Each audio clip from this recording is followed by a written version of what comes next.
de Jesus. Seja o amor nossa bandeira de luz, amado Mestre Jesus.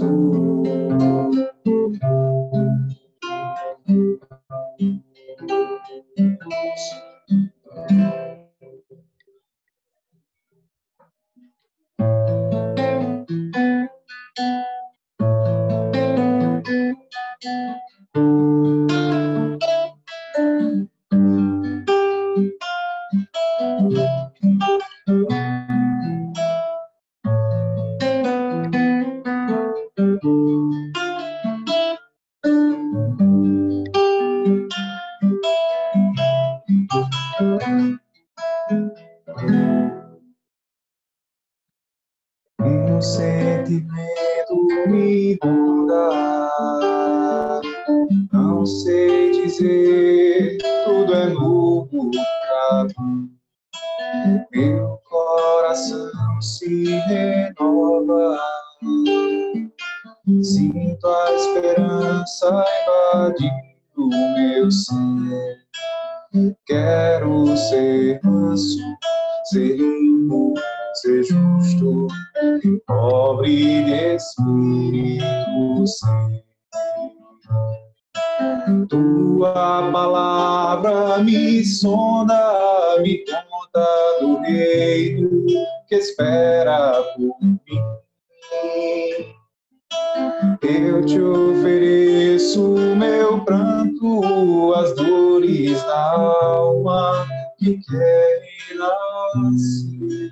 Eu ouvi tua voz, teu falar me canto, que segui caminhar, que saber pra onde vou. Eis-me aqui, minha dor serena.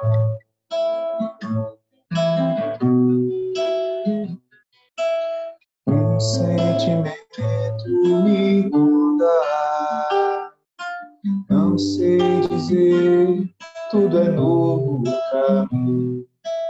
Meu coração se renova, sinto a esperança invadir meu ser. Quero ser manso, ser limpo, ser justo, pobre de espírito santo. Tua palavra me sonda, me conta do reino que espera por mim. Eu te ofereço meu pranto, as dores da alma que querem nascer.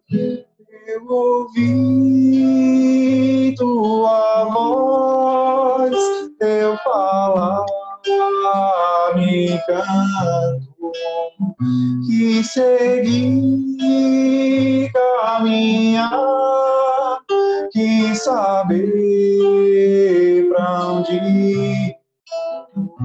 Eis-me aqui, minha dor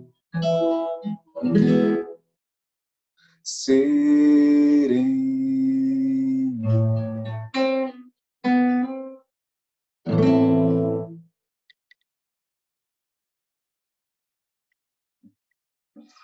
Vamos para uma pedida. Peça uma música aí, Daniel, que eu estou sem criatividade hoje. Vamos de Pedro? Vamos, eu ia dizer isso agora, pronto. Já foi leitura de pensamento, que é sua cara. Eu escutei você falando aí virtualmente. Vamos de Pedro. Opa!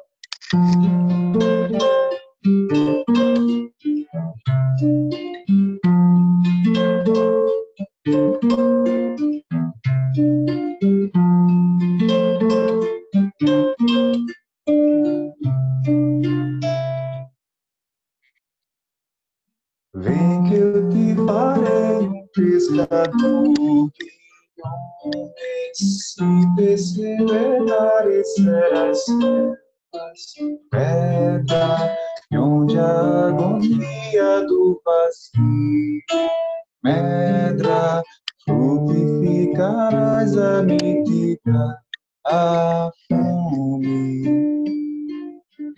Quero ir contigo, mas receio as águas, temo afundar enquanto vais. Se no horto já pressentes tuas chagas, eu te aguo e João ao chão em sono. Como não bastasse, eis-me a ferir. Um soldado que te traz voz de pressão. Sou pequena ovelha, atemorizada, balindo negas.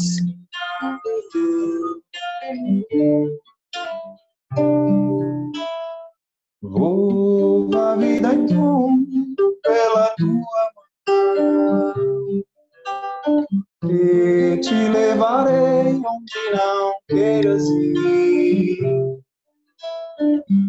Pedro, tu me amas, Pedro, tu me amas, Pedro, tu me amas.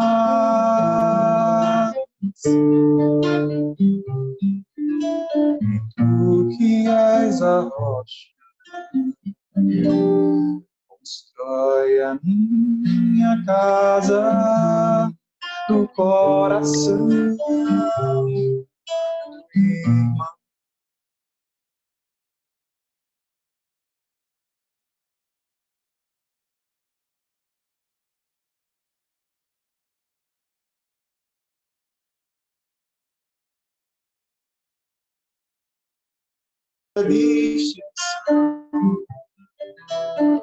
Se depois do mestre martírios são profetas,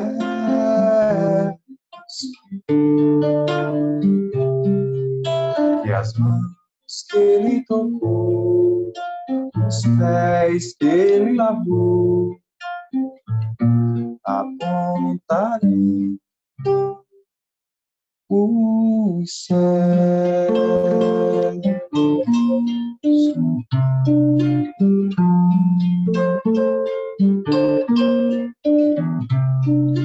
Vem que eu te darei, pescador de homens, se perseverares serás servas, pedra. Vem que eu te darei pescador de homens.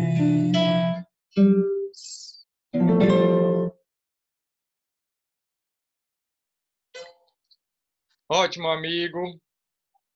Mona caiu, mas disse que está voltando. Então, no tempo, vamos agradecer aqui a Marcos, que vai estar conosco hoje, nesse finalzinho de tarde, nesse domingo, dia 6 de setembro, com o filme Malévola, Marcos Túlio, Denis e Mona Lise. E para completar esse nosso momento, eu trouxe uma mensagem aqui de André Luiz, que tem tudo a ver com essa nossa discussão dessa tarde. E aí, assim que eu ler, Mona Lise faz a nossa prece inicial para a gente começar o nosso Cine Debate Espírita. A mensagem se intitula Tudo é Amor. Observa, amigo, em como do amor tudo provém e no amor tudo se resume. Vida é o amor existencial. Razão é o amor que pondera. Estudo é o amor que analisa. Ciência é o amor que investiga. Filosofia é o amor que pensa. Religião é o amor que busca Deus.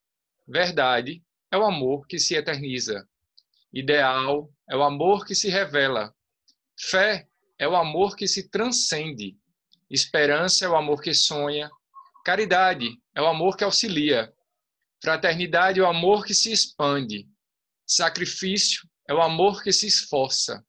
Renúncia é o amor que se depura. Simpatia é o amor que sorri. Altruísmo é o amor que se engrandece. Trabalho é o amor que constrói. Indiferença é o amor que se esconde. Desespero é o amor que se desgoverna. Paixão é o amor que se desequilibra. Ciúme é o amor que se desvairia. Egoísmo é o amor que se animaliza. Orgulho é o amor que se enlouquece. Sensualismo é o amor que se envenena. Vaidade é o amor que se embriaga. Finalmente, o ódio, que julgas ser a antítese do amor, não é senão o próprio amor que adoeceu gravemente. Tudo é amor. Não deixes de amar nobremente. Respeita, no entanto, a pergunta que te faz a cada instante a lei divina. Como? André Luiz. Vamos fechar os nossos olhos. Respirar fundo e se conectar com a espiritualidade, com a natureza. Vamos imaginar Jesus no monte, meditando. Amado Mestre Jesus, é com esta mensagem linda sobre o amor que damos início ao nosso cine de hoje. E como tu dissestes, tudo é amor, e o amor vence todas as coisas. E é a partir do amor que estamos aqui, passando a tua mensagem para todas as pessoas, todos os encarnados e todos os que podem e querem escutar a tua mensagem, todos os desencarnados. Como tu falastes, em tudo dai graça. Então, só somos agradecidos por este momento de aprendizado, onde agora vamos debater tantos pontos delicados e importantes para a nossa evolução, para o nosso engrandecimento moral. Então, ilumina todos, coloca amor em todos os nossos corações, que seja uma tarde divertida, cheia de boas intuições, com mais mensagens de amor e muita luz no coração de todos que estão aqui e os que não puderam estar. Então, mais uma vez, muito obrigada por este momento. Esteja conosco agora e para todo sempre. Que assim seja. Que assim seja. Sejam todos bem-vindos ao nosso Cine Debate Espírita. Como dissemos, hoje com o filme Malévola, o primeiro filme, que são dois, né? E com a participação de Marcos Túlios, de Denis e de Monalise, nossos três queridos amigos que dispuseram, e desde já, em nome da AME, em nome do MIEP Jovem, agradecemos imensamente a disponibilidade e a preparação de vocês para essa tarde de hoje. O nosso Cine Debate funciona assim. Cada convidado fala durante 10 minutos as suas primeiras percepções, o que sentiu do filme, o que tocou, fazendo aquele laço, aquele elo com a doutrina espírita. Assim que a gente passar desse primeiro momento, abrimos um espaço para que vocês que estão conosco, assistindo, participando, possam falar também com relação ao filme. Então, o que sensibilizou vocês? O que chamou a atenção? O que do filme tem a ver com a doutrina espírita? O que do filme tem a ver com a nossa vida? Que a doutrina espírita é a nossa vida, é viver e viver corretamente, buscando se melhorar, como diz o Evangelho, percebendo as nossas falhas e dali evoluindo. Então, do que do filme me chamou a atenção das minhas falhas, das minhas percepções pessoais e sociais? O que é que traz hoje Malévola como nosso ensinamento da tarde desse domingo? Então, é com muita alegria que a gente começa o nosso Cine Debate e convidamos Denis para abrir esse nosso momento. É com você, amigo. Oi, gente. Boa tarde a todos. Eu cheguei um pouquinho atrasado porque estava em outra atividade, mas deu certo. Eu fiquei com medo porque quando o Daniel mandou o roteiro eu era o primeiro e aí eu fiquei com medo, mas deu tudo certo porque teve a harmonização também. Ainda peguei um pedaço. Então, fico muito feliz, agradeço o convite, agradeço pela oportunidade de estar aqui Agradeço a oportunidade de trabalho, a espiritualidade, a Jesus sempre, porque a partir desses trabalhos que a gente começa, que a gente reflete muito mais na nossa vida, no que a gente precisa melhorar, no que a gente precisa trabalhar, né? E não é pouca coisa.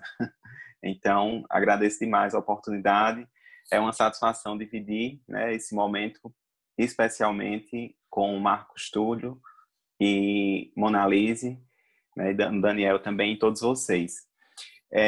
Inicialmente, eu queria falar um pouco sobre a minha relação com filmes, né? Eu não sou uma pessoa que assiste filmes direto, como eu conheço muita gente, né? Mas tem alguns filmes que são interessantes, né? E as pessoas falam tanto, e eu sou totalmente contrário do pessoal daqui de casa, então assistem muito, e aí quando eles comentam, acabam indo. E também não sou a melhor companhia para assistir filmes, porque inclusive eles são daqueles que assistem e assistem de novo. E aí eles sempre, quando eu vou assistir um filme, eles estão assistindo de novo. Aí eu boto pause, digo, aí começa um debate, aí continua. Então não é todo mundo que aguenta assistir filme comigo, né? Porque eu quero, ele diz, calma, que você vai entender, calma. Mas aí, e foi assim em Malévola também, né? Então foi um filme muito bacana, realmente. E inicialmente também parabenizar a Daniel por esse projeto, que é muito bacana, porque eu sei que realmente os jovens, muita gente assiste, e principalmente no momento no qual a gente está inserido, o pessoal tem investido muito nisso também, né? E isso é bom, porque, como eu disse, a gente vai se transformando também.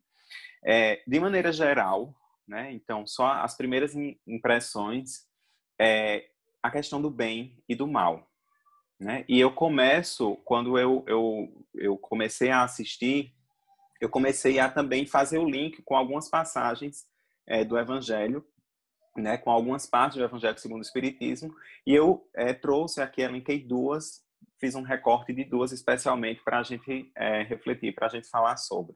Né? A primeira é no capítulo Bem-aventurados os aflitos, quando fala aqui, o bem e o mal sofrer. E tem uma parte que é muito interessante que diz assim: o militar que não é enviado às linhas de fogo não fica satisfeito porque o repouso do campo não lhe proporciona promoção. Sede, pois, como militar e não desejeis um repouso no qual vosso corpo se enfraqueceria e vossa alma se entorpeceria. Ficais satisfeitos quando Deus vos envia a luta. Essa luta não é fogo de batalha, mas as amarguras da vida, nas quais às vezes é preciso mais coragem que no combate sangrento. Pois quem fica firme diante do inimigo curva-se sob a opressão de uma pena moral.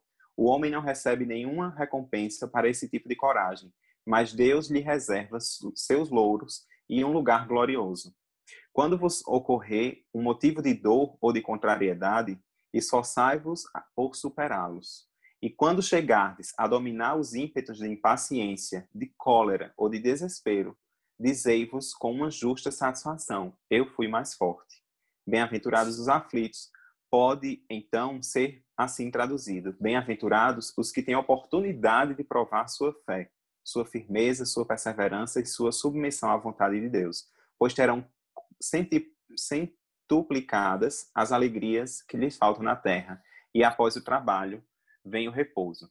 E aí, quando ele fala, especialmente nessa parte aqui, quando ele diz: quando vos ocorrer um motivo de dor ou de contrariedade, esforçai-vos para superá-lo. E a gente vê que no filme é justamente quando acontece um momento de traição, um momento de as coisas acontecerem na vida como a gente não espera, porque a gente sempre, pelo menos, busca esperar o melhor, desestabiliza a gente. E aí, o que é que a gente vai fazer com aquilo, né? Com aquela situação, e como a gente vai reagir? E aí, falando em reação, aí a outra parte que eu separei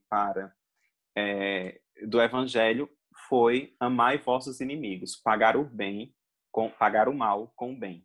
Tem uma parte que diz: amar a seus inimigos não é, portanto, ter por eles uma afeição que não é natural, pois o contato com o inimigo faz o coração bater de uma forma bem diferente do que com um amigo. Amar os inimigos é não ter contra eles nem ódio, nem rancor, nem desejo de vingança. É perdoar-lhes sem segundas intenções e incondicionalmente o mal que nos fazem. é não opor nenhum obstáculo à reconciliação. É desejar-lhe o bem em lugar de desejar-lhes o mal. É se alegrar em vez de se afligir com o bem que lhes acontece. É estender-lhes mão segura em caso de necessidade. É abster-se em palavras e ações de tudo que pode prejudicá-los. Enfim, é devolver-lhes sempre ao mal o bem, sem intenção de humilhá-los. Qualquer um que faça isso cumpre as condições do mandamento. Amai vossos inimigos. E aí a gente vê que é uma passagem forte, porque a gente se depara com essas intempéries o tempo todo, e como a gente ainda está distante. O próprio Evangelho, em várias passagens, ele traz que a gente ainda não está em condições de fazer tudo como traz o Evangelho, mas que a gente tem caminhos e que a gente tem possibilidades de tentar atenuar isso. E a gente vê que no momento que a gente planta muitas esperanças, muitas expectativas, e a gente e as decepções chegam, né? E as traições chegam, e a gente precisa aprender a lidar com isso e aprender a trabalhar a nossa mente, né? Aprender a trabalhar os nossos pensamentos, que são muito fortes, que são muito poderosos, e que todos eles podem tanto desencadear algo muito bom, muito positivo para a nossa vida, como também processos obsessivos, né? E os processos obsessivos que eles vêm, muitas vezes, a gente sabe de reuniões mediúnicas que vêm espíritos que estão há séculos dentro de um processo obsessivo, né? Com aquela mentalidade de vingança, com aquela mentalidade de traição, né? De uma decepção que teve e que não conseguiu lidar com aquela decepção.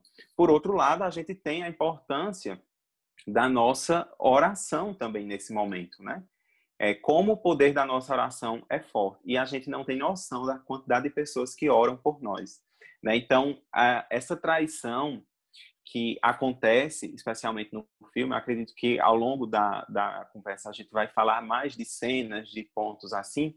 Então, a gente tem muita dificuldade de lidar com essas decepções, com essas traições, e isso acaba trazendo vários pensamentos negativos para a gente que interferem totalmente nas nossas ações, nas nossas atitudes, nos nossos pensamentos. Consequentemente, se isso interfere, isso vai interferir também naquelas pessoas que nos rodeiam. Então, a gente começa a ou angariar pessoas para um sentimento de vingança, para retrucar, né, de maneira negativa e não de maneira positiva, como traz o Evangelho, que não é algo tão simples, mas que a gente está no caminho, como também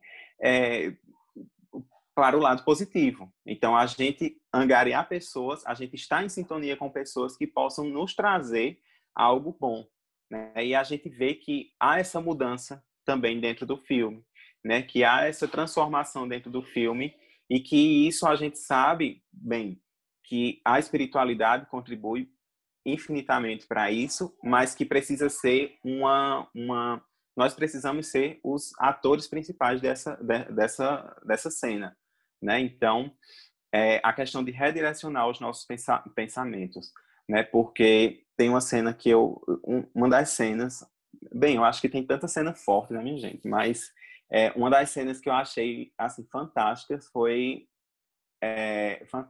a cena de ele conversando com as asas, né? Eu achei aquilo muito forte, e a gente já vê que ele já está passando por um processo, né, de reconhecimento de tudo aquilo que foi feito.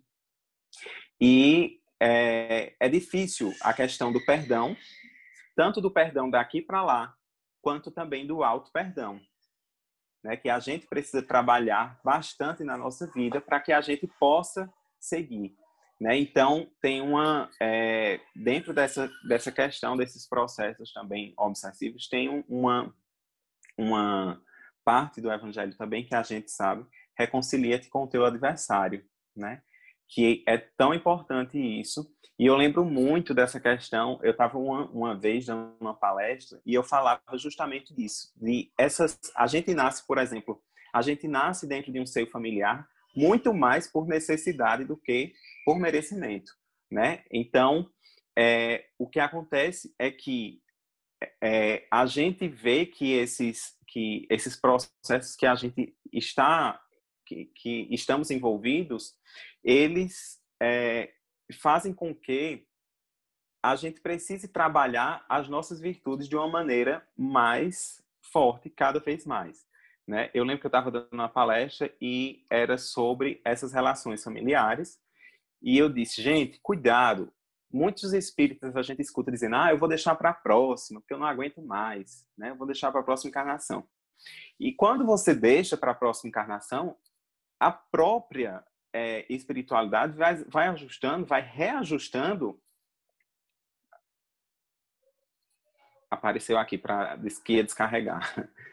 Vai reajustando e o que é que acontece? Quando for na próxima, vai vir algo muito mais complexo para você. Né? Aí a senhorinha fez misericórdia. Eu disse, tem alguma coisa para resolver. Né? Tem alguma coisa para resolver e precisa resolver. A gente precisa se trabalhar nesse sentido. Então, assim, foram muitas cenas muito fortes. É um filme realmente muito bacana. Cada cena que vai passando, a gente vai lembrando de uma passagem do Evangelho, a gente vai lembrando da doutrina, mas eu acho que a questão do bem, do mal, dessa questão da traição e dessa questão do perdão é muito forte. E a gente, naturalmente, olha muito para dentro da gente, o quanto a gente precisa se trabalhar, porque ali é algo muito maior, mas são atos diários, são pequenas coisinhas no dia a dia que vão fazendo com que isso amplie positivamente ou negativamente dentro da gente. Daniel me disse aqui que está faltando 2 minutinhos e eu trouxe uma mensagem muito boa para a gente ler, mas eu vou deixar para ler depois, porque a gente tem um tempo aí para discutir. Isso, Betânia. E essa sua fala traz muito essa parte do Evangelho, do reconciliar, e o filme traz esse feeling que deve ter sido um espírita muito inspirado também naqueles momentos, assim, como a lei divina não tem acaso, ela sofre, ela age e depois a vida volta para que ela recomponha.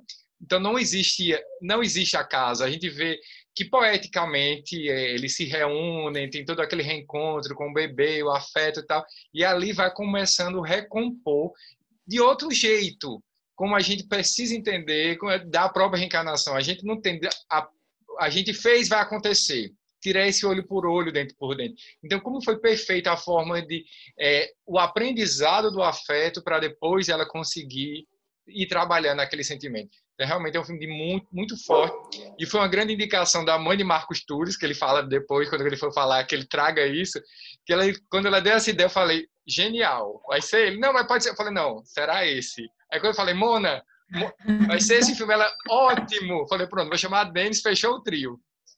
Então agora vamos escutar a Mona Lise, para ela continuar nessa nossa análise do filme. Boa tarde, gente. Primeiro, estou muito feliz por estar aqui com tantos amigos queridos para a gente discutir filme, que ao contrário de Denis, eu adoro, eu assisto muito e eu adoro estar analisando os filmes. Então, assim, o filme de Malévola foi muito assertivo, porque veja que ele inicia o filme com uma criança que curava com bom humor, toda linda, tudo feliz, tudo fluindo. E termina o filme com o mesmo pensamento de toda pessoa, ela é tanto herói quanto ela é vilão. E aí vem a reflexão, assim, a primeira reflexão para mim é a nossa vida, né? Nós não somos tão bons que nós não possamos cair. Então, é uma análise que a gente pode fazer da nossa vida. Porque não é porque a gente nasceu, eu sou espírita, não sei o quê, estou cuidando dos meus valores, que eu não posso, de repente, errar em tantas mil outras coisas. Podemos, vamos, estamos. E aí vem da criança que curava, do espírito que parecia ser bastante já desprendido, evoluído, para a adulta que tanto errou quanto voltou a amar, ou seja, ficou mais consistente esse espírito evoluído, porque passou por mil coisas. E aí, durante o filme, como o Denis também falou, a gente vê muito sobre o amor. Acho que o filme inteiro, na verdade, é sobre o amor. Todas as facetas do amor, como o Daniel leu a mensagem no início. O amor quando ele é traído, o amor quando o recomeço do amor, o amor quando se torna perdão, o amor quando se torna ódio. Então, assim, a gente passa por todas as fases do amor. E aí a gente começa quando existe primeiro uma decepção, ou seja, ela vem e tem uma expectativa e ele a decepciona com a ambição. Então, quanto de nós, principalmente os jovens e a gente também, a gente não gera expectativa em outra pessoa, nas outras situações que a gente não tem controle. E aí vem uma decepção e o que é que a gente faz? A gente se transforma pela decepção do outro. Então, pela decepção que o outro nos causou. Então, assim, foi tanta expectativa que a gente muda o nosso ser. Era uma criança, era um adolescente com linda perspectiva de vida, com tudo colorido, a natureza colorida, e por conta de uma decepção, tudo ficou escuro, ou seja, a energia mudou totalmente. Então, que poder que ela deu a ele para mudar a vida dela? Mudou a vida de tanta gente.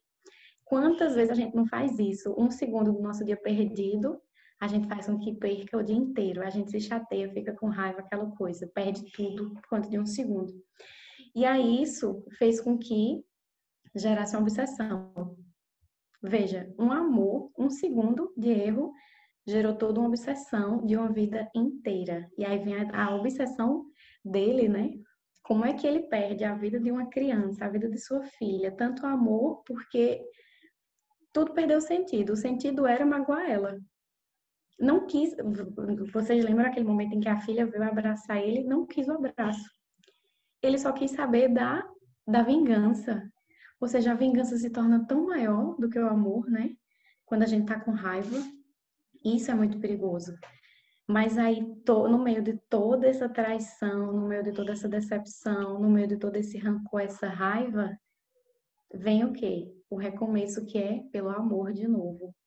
Então, o amor, ele inicia, ele continua, ele finaliza e ele constrói, reconstrói, reamar quantas vezes forem necessárias. E o amor a gente chama o nome de Aurora, que ela veio e, como o Daniel disse, foi uma reconstrução de dentro para fora, o afeto que fez com que ela fosse construindo, ela foi malévola, ela foi se resgatando ao olhar, ao ver, ao observar o amor, a pureza de outro ser. E aí outro ponto que chega também é o momento de que a gente tanto acontece com a gente. Ela se arrependeu de algo que ela fez no momento de raiva. Quantas coisas a gente não faz no nosso momento de raiva que pode perdurar durante vidas e vidas e vidas, e encarnações, encarnações, encarnações.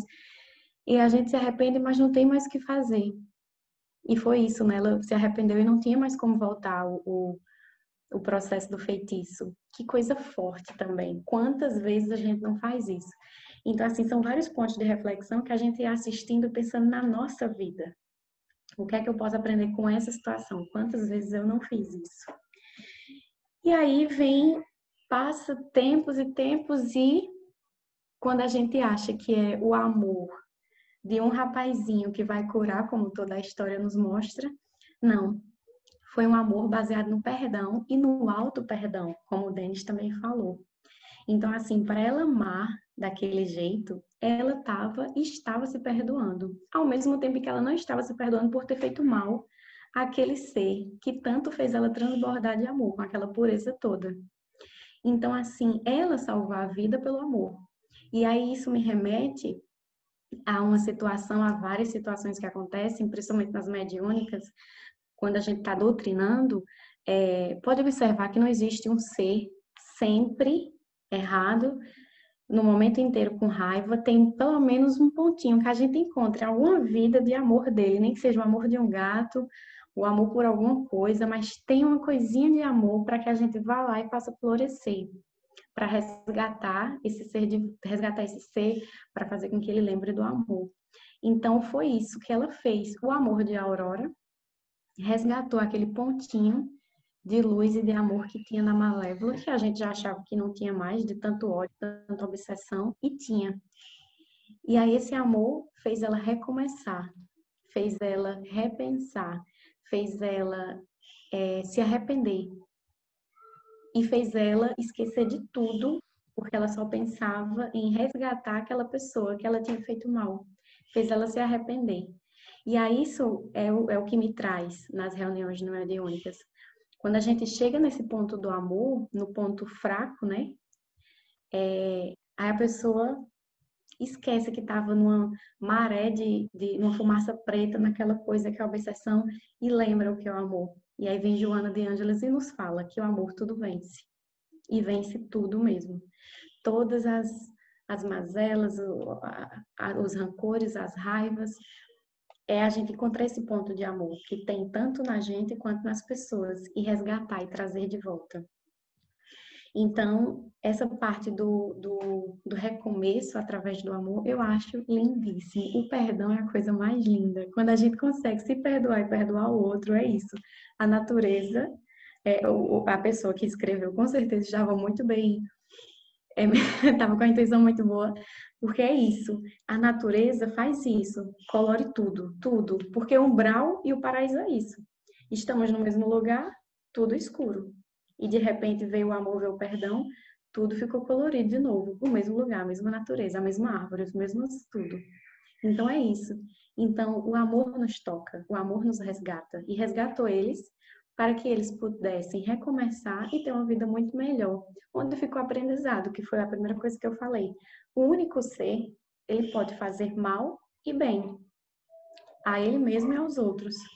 Então é isso que nos traz a última mensagem, que é orar e vigiar, para que a gente se conheça, para que a gente saiba os nossos pontos fortes, fracos, onde é que eu erro, onde é que eu não erro, onde é que eu posso, onde é que eu não posso. E aí buscar o autoconhecimento através do amor. Acho que finaliza bem essa última parte que eles falam lá no filme sobre isso.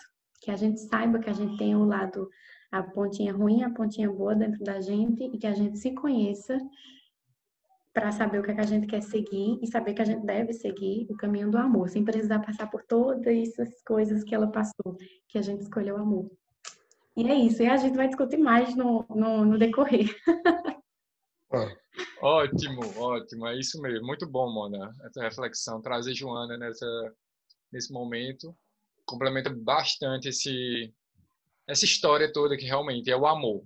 Quando eu estava procurando a mensagem aqui, aí botei o amor que adoece. Quando veio essa, eu falei, meu Deus, ela é a mensagem, tudo a ver com o filme. Marcos, é com você, amigão. Boa tarde, gente. Tudo bom com vocês?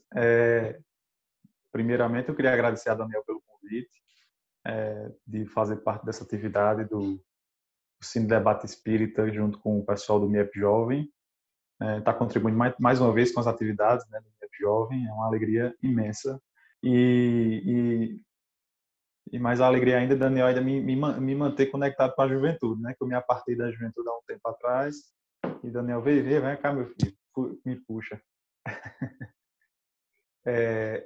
E como o Daniel falou, esse filme, né, foi uma ideia que partiu, na verdade, de minha mãe e de minha irmã, que há muitos anos, quando ele saiu no cinema, elas chegaram em casa comentando sobre o filme, discutindo sobre isso, acho que até comentaram no Evangelho lá em casa, sobre o filme Malévola e a temática que ele traz muito forte, né, a figura do obsessor, né, a figura que você, às vezes a gente enxerga dentro do movimento espírita o obsessor como os nossos irmãos evangélicos enxergam o inimigo, né? Na verdade, o obsessor nada mais é do que uma alma como nós e teve seu amor adoecido pela traição, como Mona Lisa falou, pela dor, né?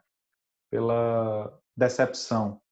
E aí, como a gente está no Cine Debate, eu vou tentar trazer alguns aspectos do filme que a gente pode fazer essa leitura. Na verdade, é isso que a gente faz, né? O filme ele não foi feito para ser um filme espírita, não foi feito somente para um público espírita, mas a temática que ele traz pode nos propiciar a leitura dentro das temáticas espíritas, né? E eu peguei algumas coisinhas assim do filme que trazem, assim como o Denis fez, né? Trazem passagens do Evangelho, né? Uma delas é quando, não sei se vocês notaram, quando há o primeiro encontro de Malévola com Stefano, né? A gente pode, antes de continuar, a gente pode soltar spoiler, né?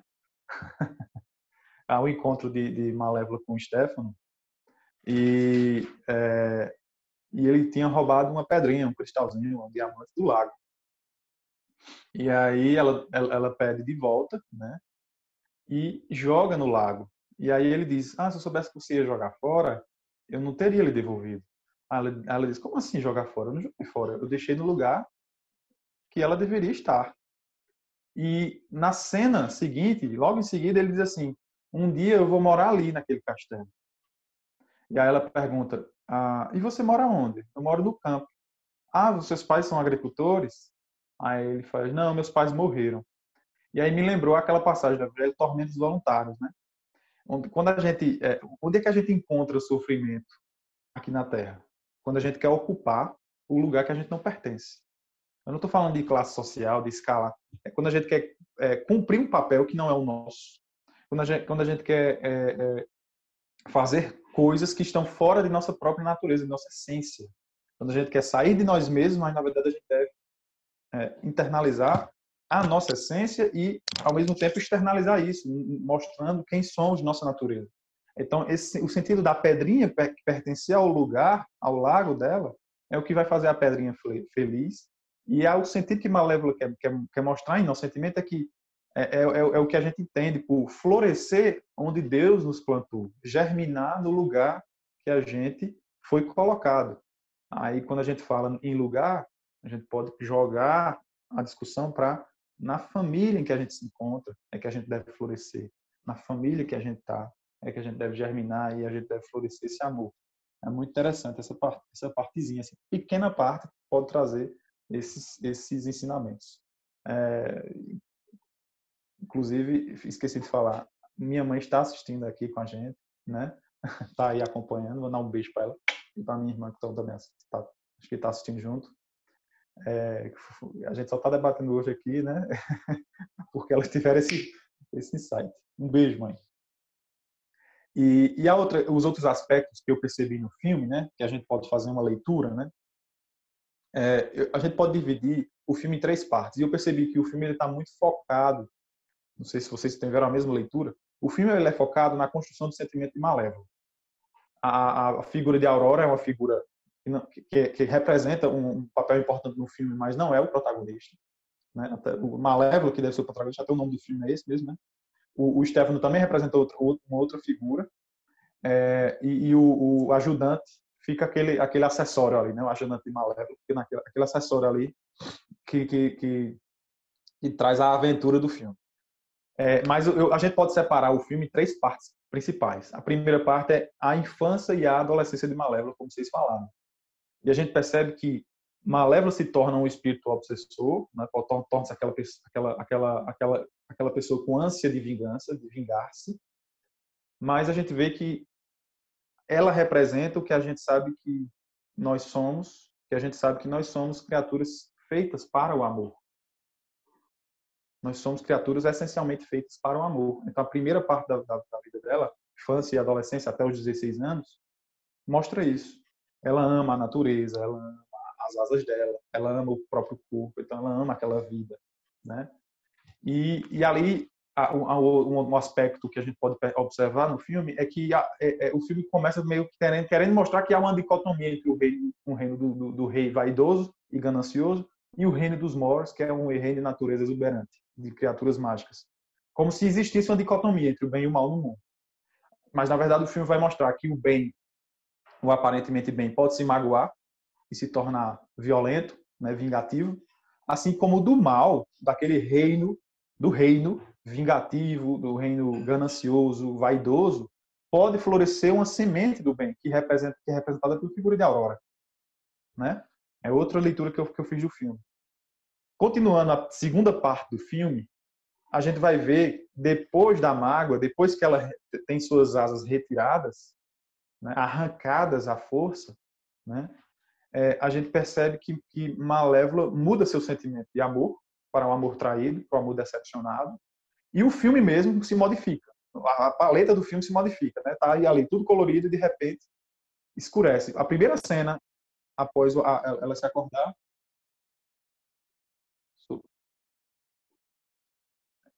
Então, só um minuto aqui que eu tô na pronto, foi. A primeira cena né, após ela se acordar, né, daquele grito de dor que ela dá, primeiro vem aquela dor, né, aquele grito, aquele urro, né, de dor que ela sentiu por ter sido traída.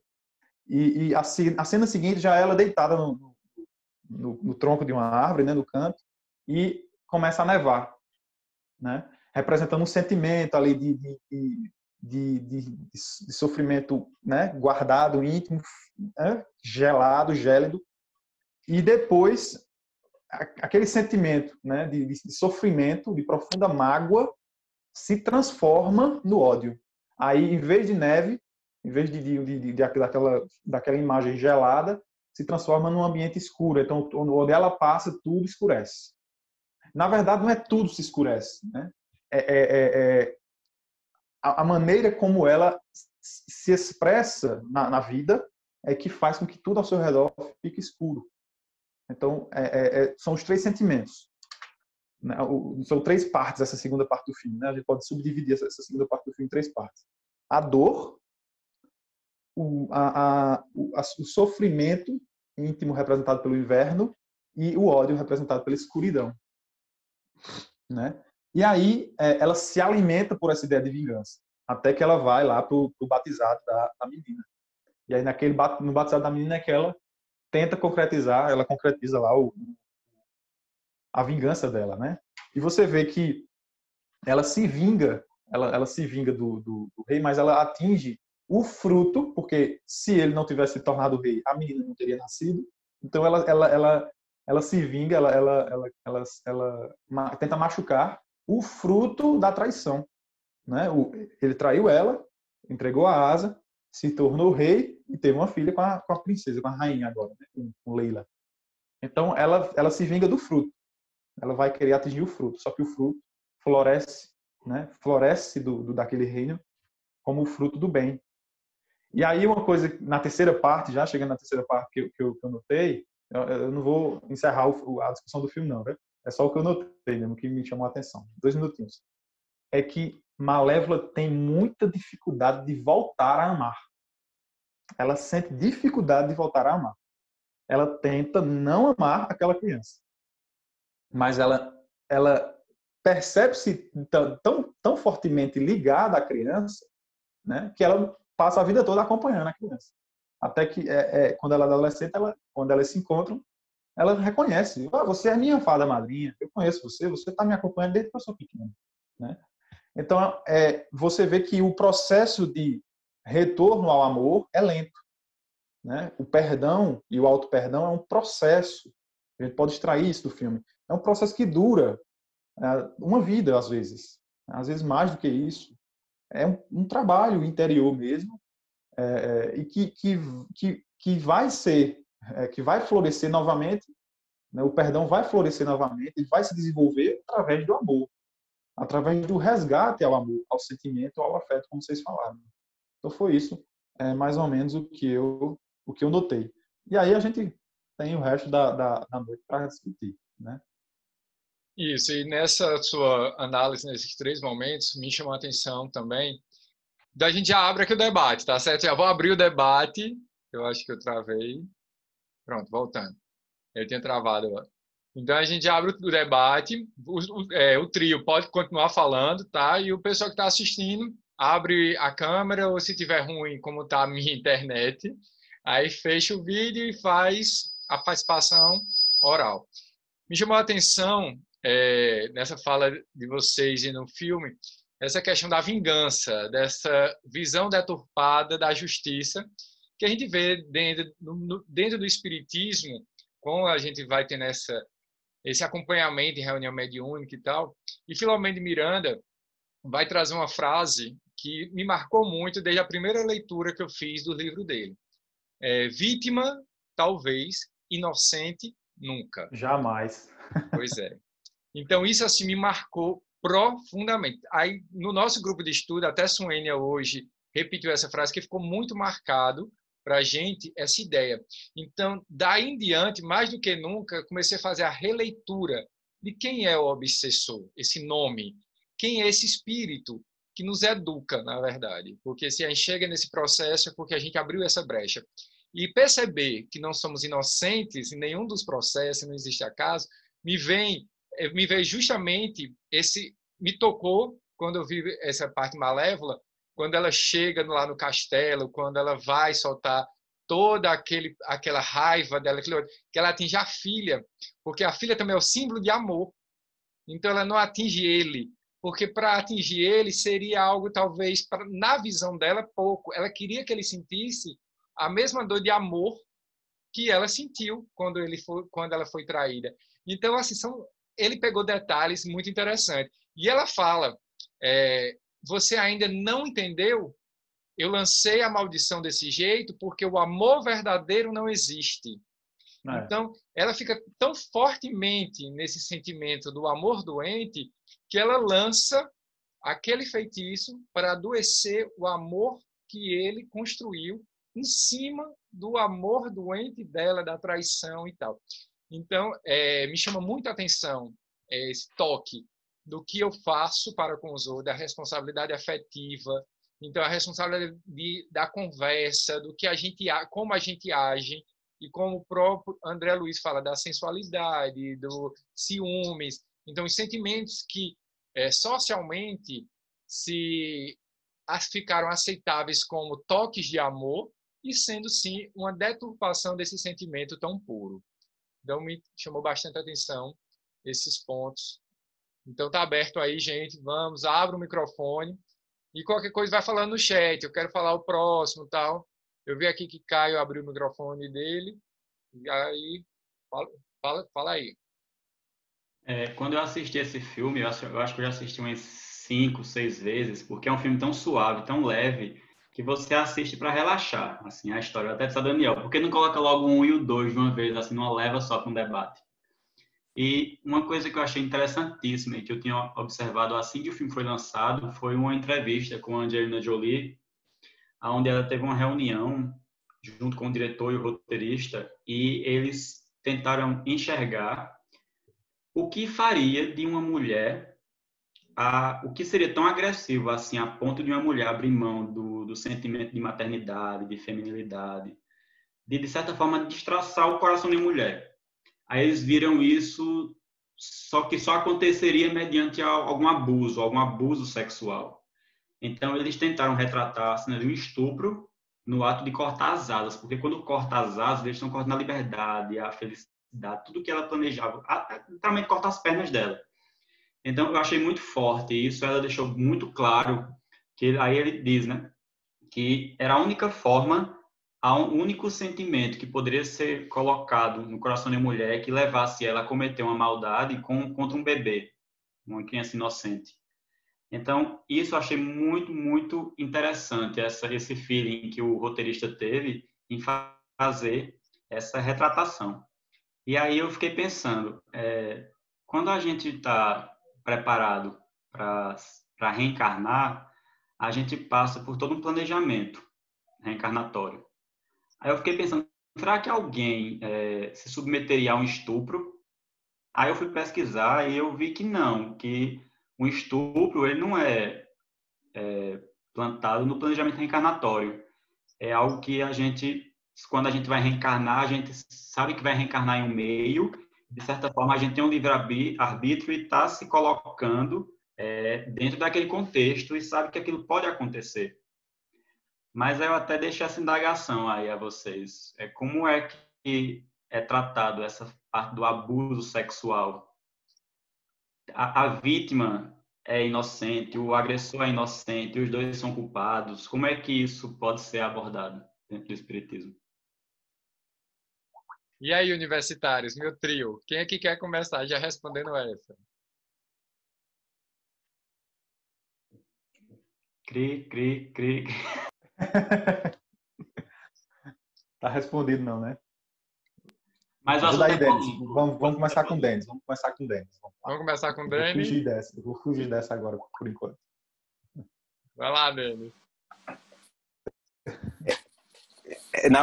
A pergunta é como se tem culpado, como é? Não, assim, em relação ao o abuso cometido, porque, como eu falei, no filme eles tentaram retratar um abuso sexual, um estupro no ato de cortar as asas dela. Aí eu fiquei nessa dúvida. Como é que o Espiritismo vê essa parte do abuso sexual, do estupro em si, no Espiritismo? Tem uma passagem que é muito interessante, né, do Evangelho, que é preciso que o escândalo venha, né, mas ai de quem, o intermédio por quem o escândalo venha, né. E aí, justamente vai por essa vertente que você fala aí, né, de que a gente tem um livre-arbítrio. Então, essas coisas existem para que a gente... a gente pode totalmente se vincular a elas, mas que isso, na verdade, de forma alguma, vem de um planejamento reencarnatório, né? Inclusive, quando você falou aí de planejamento reencarnatório, eu achei muito interessante porque todos nós fazemos parte disso, todos nós passamos por isso, e aí quanto mais evoluídos espiritualmente nós somos, mais a gente tem a capacidade e a competência para participar desse planejamento reencarnatório. E isso é uma sabedoria da espiritualidade que nos conduz, que está conosco e que preza pela nossa vida, e uma vida digna e uma vida boa, distante desses atos, que conhece as nossas limitações, sabe que a gente muitas vezes ou é 8 ou é 80, né? Então, talvez, se me perguntasse, eu dissesse, não, deixa essa para a próxima, né? Agora não. Essa dificuldade não, desenvolver isso aí agora não.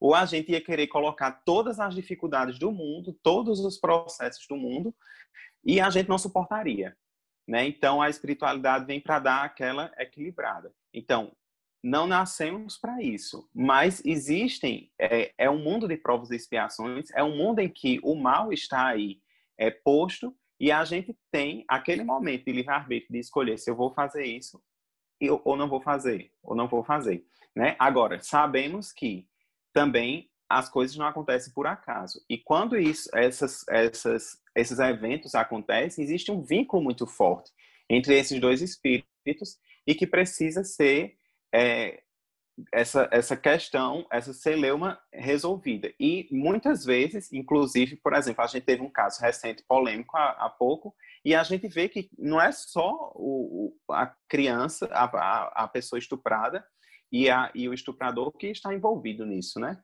Envolve família, envolve outras pessoas, e nos casos atuais envolve até uma sociedade, né? Uma mídia que expõe demais e uma sociedade que julga demais. Então, as coisas, nós, como Mona Lisa falou aí também, essa questão das virtudes que nós temos, todos nós temos essa luz, essa sombra, e a gente precisa desenvolver. Tem uma analogia de Dr. Deci Andoli que eu acho muito interessante, que ele diz que é como se a nossa vida fosse aquela bandeja de copinhos da água fluidificada que a gente toma no centro espírita, né? E cada copinho daquele é uma virtude que a gente tem. E a gente precisa, durante a vida, ir preenchendo aqueles copinhos com as águas, né? Para que a gente possa ter uma vida melhor. Então, esses eventos acontecem, eles são permitidos que aconteçam pela espiritualidade, né? É como acontece, inclusive tem lá no Evangelho, na parte da caridade com os criminosos, e que tem uma parte lá que diz: esses criminosos estão dentre vós para que vos sirvam de exemplo. No momento em que não for mais necessário isso, né, que as pessoas estiverem espiritualmente evoluídas, não mais será necessário esse tipo de eventos. Então, acontece, há um porquê, há um motivo, há uma relação espiritual entre os envolvidos. Agora, todos temos o livre-arbítrio, como você mesmo trouxe, de a gente se envolver ou não nisso. E quando a gente se envolve, a gente sabe que desencadeia muitos outros vínculos afetivos que podem desencadear obsessão, que podem desencadear problemas em outras vidas, ou muitas vezes nessa vida também, né? Porque a gente tem causas anteriores e causas atuais das nossas aflições. E só falando um pouquinho, para passar já para a Mona também, e para Marcos, se quiserem falar sobre esse tema, em relação a isso, não existe acaso. Então, estamos todos envolvidos nesse amor de Deus. Então, para quem sofre, isso parece ser assim, até brutal falar, mas tudo é aprendizado. Então, ali aquele espírito precisava de alguma forma aprender aquele processo, vivenciar daquele processo e também viveu aquilo. Mas o estuprador sempre tem a opção do não, como diz no próprio Evangelho.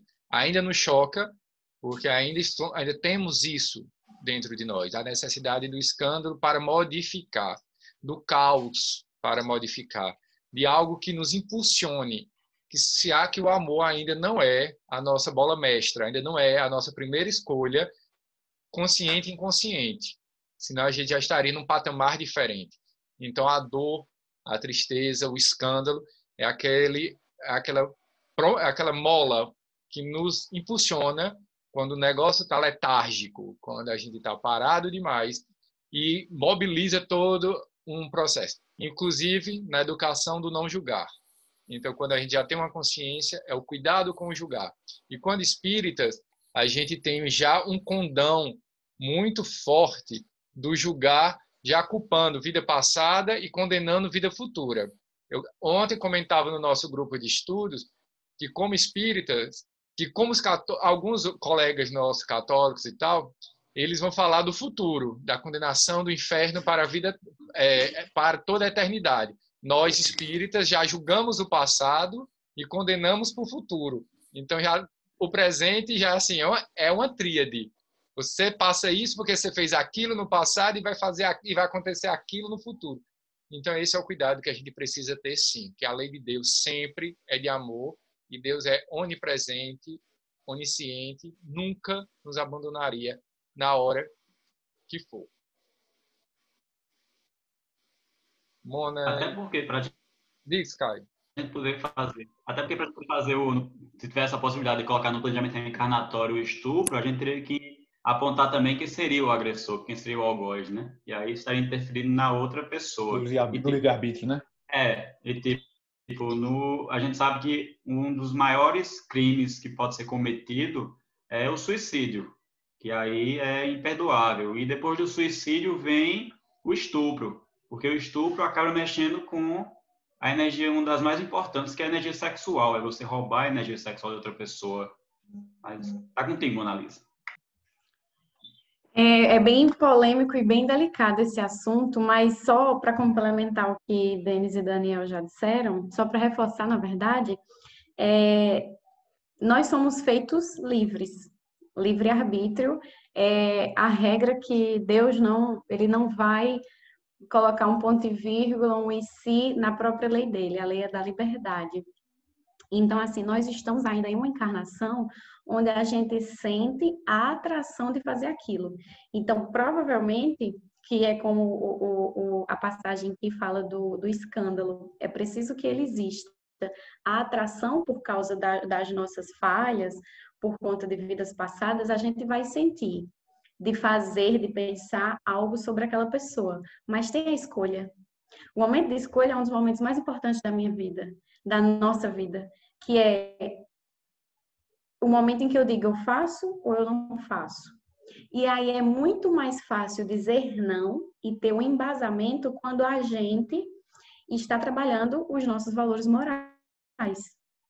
Que embora a gente sinta a necessidade, ou sinta uma atração, ou sinta uma vontade até de julgar, desde o julgar ao estuprar, mas a gente tem a escolha, nem que seja em um segundo, mas tem a escolha. E aí eu repito, é mais fácil tomar a escolha quando você está tentando, quando você se conhece e você está tentando ser uma pessoa melhor. Quando isso nem está envolvido na sua vida, você sentiu a atração, você vai lá e faz. Entendeu? E aí vem do outro exemplo que Daniel falou do julgar. Ultimamente, nos evangelhos que eu estou fazendo com vários grupos, está saindo muito essas mensagens de julgar. Porque a gente julga muito. Está acontecendo tanta coisa no Brasil, na vida, no mundo, e a gente julgando. Só que no ponto em que a gente julga, vem a outra parte que o Espiritismo nos traz e que fala que nós somos mais cobrados, porque a gente está estudando certas coisas, a gente tem acesso a certas coisas que provavelmente outras pessoas não. E a gente sente, a gente experiencia. Então, por que a gente está julgando? Então, a cobrança também é maior. porque a gente já tem uma noção, aquela semente, entendeu? E a gente vai lá e julga. Eu acho isso muito pesado. Então, por mais que seja terrível, principalmente eu como mulher, que é o medo, acho, de todas as mulheres da vida, é o medo, é uma coisa que a gente sabe que tira a essência da pessoa, é um trauma, é um assunto muito delicado, mas ainda assim, julgar nos torna pior ainda, entendeu? Porque, principalmente para a gente que sabe que não existe inocente, e é pesado dizer isso, mas não existe o acaso. É horrível. A gente tem a escolha de não fazer. Eles todos, nós todos temos a escolha de fazer e faz. Isso machuca, isso fere, isso é terrível. E aí cabe a gente a fazer as preces e não julgar, porque a gente não sabe de todas as coisas e nós espíritas adoramos fazer assim. Ah, nasceu com uma perna a menos por conta disso, nasceu com não sei o quê por conta... A gente fica querendo descobrir a vida da pessoa passada, né? A gente adora estar aqui jogando. E que Chico Xavier fala tanto que não existe um menu assim de como você nasce, como foi sua vida passada, isso não existe. Então, assim, eu só quero reforçar essa parte que Daniel falou, de não julguei em momento nenhum qualquer coisa, e do que Denis falou, que realmente o escândalo ele precisa acontecer, mas que essa atração, essa vontade de fazer acontece na gente ainda, mas que a gente escolha não fazer. E escolha baseado no que a gente estuda, porque aí segura de verdade, entendeu? E isso que Mona Lisa fala Olha, rapidinho, Daniel. Isso que Mona Lisa fala desse momento da escolha, isso vai muito também da nossa própria evolução, né? Então, estamos cada um em degraus diferentes, né? E por isso que alguns escolhem que outros já acham aquilo a coisa mais absurda do mundo, né? Então, hoje, muito provavelmente não, com certeza as pessoas que estão mais atentas a essa mensagem, ao Evangelho, como nós estamos, ao Evangelho à luz da doutrina espírita, a gente sabe o que Mona Lisa disse aí é justamente a quem muito foi dado, muito será cobrado, né? Então, para a gente vai ter muita repercussão espiritual para a nossa história espiritual, as nossas escolhas, né? Porque a gente teve e tem diariamente a oportunidade de se instruir para que a gente não caia por esses caminhos, mas que, de fato, as pessoas caem porque está no nível de cada um, né? Da sua evolução espiritual. E é um assunto tão polêmico, né? Tão delicado, que o que acontece também é que, por exemplo, a gente sabe de algumas histórias de que as crianças que nasceram fruto de um estupro são pessoas hoje maravilhosas e que, por exemplo, ajudam a sua mãe, que foi estuprada. Mas isso aí não é uma coisa que você pode debater em todo canto, não é uma coisa que você pode debater com qualquer pessoa, porque sabe que realmente cada um no seu entendimento, no seu tempo, né? Então, é muito delicado, mas é muito importante também, eu acredito, a gente falar sobre isso, né? Só para reforçar também o que vocês falaram, tem uma frase que minha mãe tá aí, ela gosta muito dessa frase, diz assim: nenhuma folha cai sem a vontade do meu Pai que está nos céus, né? A gente não quer dizer que a vítima de um abuso é culpada por alguma coisa, né? A gente sabe que são processos da existência e dentro desses processos da existência vão existir processos dolorosos. E não coloquemos o abuso sexual no topo da cadeia de crimes, como na perspectiva espiritual, porque nós, na nossa inferioridade, ainda não compreendemos crimes muito maiores aos olhos de Deus, que a gente às vezes leva como natural, né? Leva como algo do cotidiano, né?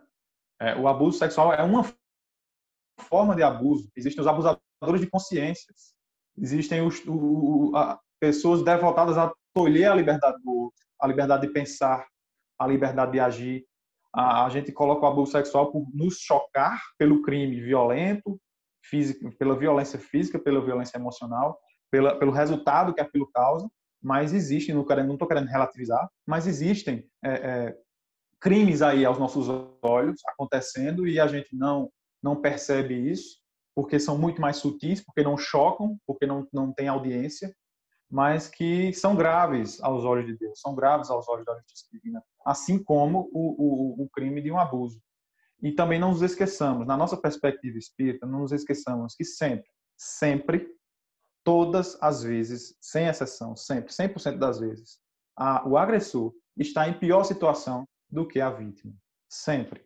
O agressor sempre vai estar em pior situação do que a vítima. E aí eu me lembro do filme A Cabana. A gente está falando desse debate, falando de outro filme aqui. Mas uma cena em que o Deus pede para o pai da criança redimir o bandido, perdoar o bandido. E ele diz, me peça tudo menos isso. Aí ele diz assim, eu não estou pedindo para você desculpá-lo. Ele tem culpa. Ele errou, ele cometeu um erro. Você precisa perdoá-lo como um processo de libertação seu. E eu preciso redimi-lo. Ou seja, eu preciso ajudar ele a se arrepender do erro e a resgatar aquele erro. Então a gente entende como os sofrimentos que a gente passa na vida, como o sofrimento de uma moça inocente que está ali e de repente sofre um abuso sexual, como um resgate, né? A gente compreende isso como um resgate. É uma dor, como todos nós sofremos dor, talvez uma dor que a gente não consiga imaginar, mas a gente entenda isso como um resgate também. A gente não enxerga só o lado ruim, o lado do sofrimento, mas como um resgate. Um processo em que o espírito está passando pela transição, certo? E nesse processo de transição, ele vai sair mais fortalecido daquela prova. Eu acho que até casa com o que Denis falou lá no início do nosso debate hoje. Era essa a minha visão. E nisso, a gente já tem tudo a ver com o filme. A gente percebe duas cenas que me vem agora à mente, que tem tudo a ver com... Não existe o acaso. A gente vai ver, primeiro, a fuga de Aurora, quando bebê, com as 3 fadinhas, na intenção de fugir de Malévola, achando que lá ela estaria a salvo. Então, a vida não dá... a gente não foge das nossas responsabilidades, das nossas escolhas, das situações de recompor o passado. Elas fogem, mas elas precisam voltar e precisa resolver. Não tem como botar o lixinho debaixo do tapete. A gente precisa resolver as nossas questões. E outra coisa é assim, Malévola não diz, você vai agora dormir. Você vai apertar o dedo e tal. Então você vai escolher. Ela escolheu. Ela foi até o porão. Malévola não pegou ela pelos braços e levou. Ela foi, só um minutinho aqui que o Denis saiu. Ela foi por escolha própria, pela curiosidade dela, que isso a gente nos coloca. Então, ela escolheu furar o dedo. Por mais que ela tenha no processo, aí pode-se dizer, se a gente levar assim, não, ela foi induzida pelo sentimento, veio uma ideia. Mas Filomena nos deixa muito claro, fazendo esse paralelo com a obsessão e as nossas atitudes, que obsessor nenhum cria sentimentos na gente. Eles insuflam o que a gente já tem. Então, ela já tinha aquela predisposição, ela já tinha aquela vontade. A ideia que fica, digamos assim, na maldição, como se a gente trouxesse esse paralelo para um espírito que ficou ali, induzindo. Ele não vai, porque temos o nosso livre arbítrio. E é uma lei de Deus. E essa lei é respeitada. Ele não vai criar sentimentos. Ele não vai criar sentimentos na gente. Não vai. A gente já tem. Mas fulano fez isso que ele digamos, bateu na esposa porque foi um espírito obsessor. Não. Ele já tinha isso violento nele. Ele já tinha esse ímpeto de bater. Então, insuflou. Mas também temos a escolha do não, que o corpo é nosso. Até na comunicação mediúnica, o espírito também, o médium, ele é o dono do corpo. Então, isso para mim, me vem agora essa ideia, nesse ponto de Caio, que é para justamente das nossas escolhas e que não há fugas. Não há fugas. Ninguém passa à toa na nossa vida e a gente não foge das nossas responsabilidades. O que hoje a gente fez, o futuro, aquela velha história simples, aquela matemática simples. A plantação é livre, a colheita é obrigatória. Demorará o tempo que for necessário para o nosso aprendizado, e pensando, não é punição, é aprendizado. Virá no momento correto, onde a nossa compreensão estará mais apta para aquele aprendizado. E só para complementar isso mesmo que Daniel falou, primeiramente eu estou vendo Luiz Otávio, beijo, que ele é da juventude daqui, está representando. E complementando o que Daniel falou, Chico Xavier fala assim, que nós tem o livre-arbítrio, nós somos livres para escolher, mas nós somos escravos das consequências dessas escolhas. Por isso que essas escolhas, elas são tão importantes. Assim, o momento da escolha é primordial. Aí outra coisa que me chamou a atenção no filme foi assim, é um segundo da fala de quando os homens vão invadir a floresta e que o rei fala assim, quando as árvores se levantam para começar, né, a luta. E aí ele diz assim, ele questiona o que é aquilo. E ele não conhece, então é do mal. E aí eu venho com essa reflexão de tudo que o ser humano não conhece é errado, tudo que o ser humano não conhece é do mal. Que engraçado, como nós somos egoístas, tudo tem que ser nossa imagem e semelhança. Se não for, não presta, é do mal. E aí eu lembro até de questão dos extraterrestres, que eles são todos horríveis, são do mal porque a gente não conhece, né? Então, se a gente não conhece, não presta. Então, para a gente também pensar nisso e abrir nossa cabeça, sejamos curiosos para conhecer as coisas, para estudar. E não achar que porque está fora do nosso mundinho de vivência e de cômodo, é do mal, porque não é. Muitas vezes, viu aquelas árvores só estavam protegendo seu lugar, elas não eram seres do mal. Então, só para a gente relembrar disso também. Isso que a Mona Lisa fala é muito interessante, porque tanto do macro, né, de a gente pensar há muitas moradas na casa do meu pai, né, quanto, ou seja, de eu perceber, como a gente conhece, com certeza aqui todo mundo conhece alguém que diz assim, que acha que não existe, né, outras vidas, outras questões lá fora, e é a gente se achar demais, né? De que só existe a gente e que a gente dá conta de tudo isso, aí de todo o universo, né? Como trazendo para o micro, para o nosso dia a dia, para as nossas relações pessoais, de que a gente achar de que aquele meu grupinho que pensa daquela forma, aquela minha ideia sobre determinado assunto, ela é realmente a que é verdade. Né? E aí eu começo a discriminar as pessoas que não concordam com aquilo. Porque concordar, atrair pessoas e estar com pessoas que concordam com tudo que eu professo é muito bom e é muito fácil. Né? Mas conviver com o diferente, né? Conviver com o que pensa diferente, aí já é um trabalho muito mais forte e necessário para as nossas vidas.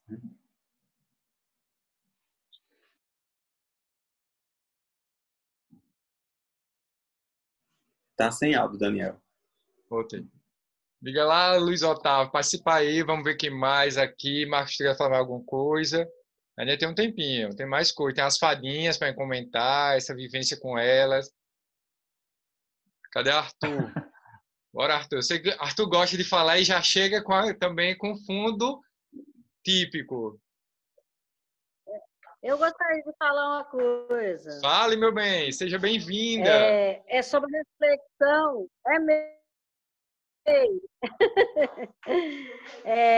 Sobre a reflexão de que ela, a Malévola, ela conseguiu reverter, né? Ela voltou ao estado normal que ela tinha dentro de si já. Mas ele não conseguiu, né? Ele se fixou, fez o mal, ele reconhece da maldade dele, mas não se redimiu, não conseguiu superar isso, não trabalhou, provavelmente próxima reencarnação. Ele deixou isso para depois. Que é uma reflexão que a gente também tem que fazer, né? Alguns dá o start de retomar a sua vida para a espiritualidade, né?